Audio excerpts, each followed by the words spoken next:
There are numerous themes established in the first number, in the opening, that are identified with the various characters. I won't go into all of them now, but you'll find, for example, that the music that plays for Cinderella works later for Cinderella. The music that plays for the stepsisters works later for the stepsisters. The music, well, Into the Woods applies to everybody. The I Wish music, Cinderella uses, et cetera, et cetera, et cetera. But the other important character that is identified at the very, very beginning here is the witch. And her music also has this quarter note motion, except that it's slower and more dissonant. Her entrance music goes, dialogue's going on. We still have the off beats, but instead of it being, it's much more sinister. And these dissonant chords become the witch's chords later. They're chords that are all just a little strange. They're like her makeup. They should be reflections of who she is.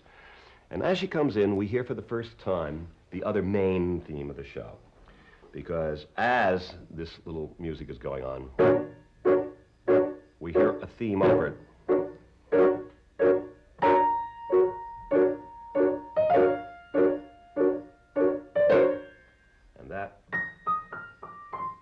Those 5 notes become very important because, in fact, what they are a reflection of a plot point. I will go into that in a little bit. The witches section we have often referred to as a rap section. It is not rap music, but what it is a steady beat with patter over it that's not sung. And it's because the witch has a long story to tell that the audience has to understand. One of the functions of this whole opening number is exposition, for the audience to know what these stories are, what they involve. You might assume that everybody knows Cinderella's story, but in fact, most people think that Cinderella went to the ball just once and had a fairy godmother. They don't know that she has a real mother who has a grave in the woods. This is the grim version. And you have to tell the audience, the part of the audience that doesn't know the story, they have to find it out. And the part of the audience that does know the story, you don't want to bore them. So you tell them just enough, here and there, here and there. But the witch's story, which is something that essentially James made up, has to be covered in some detail. So the witch has a long patter section. And this is where diction becomes very important. And this is where finding places to breathe becomes very important.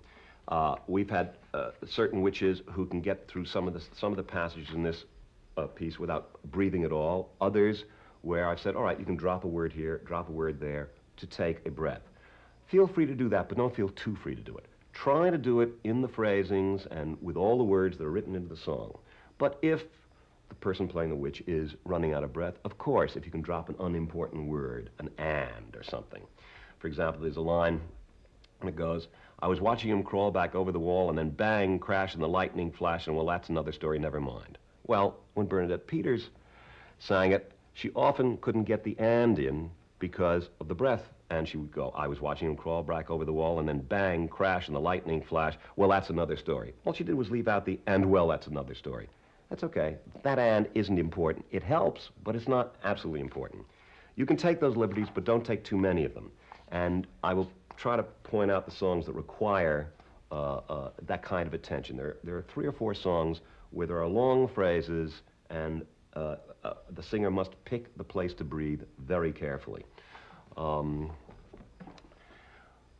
important thing about the whole opening number is the information, but of all the parts of the opening number, the witch's part is the part that's most important in terms of getting the information across. So be sure that the diction is very clear and that the tempo is very steady and deliberate and not fast.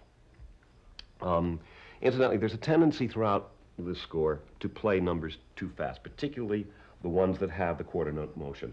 There is a great tendency to want to go. Not only will the singer start to feel rushed, the audience will start to feel nervous, and the words won't come across as clearly. Don't be afraid of being, as I said earlier, risoluto. Just steady. We'll still have a bounce,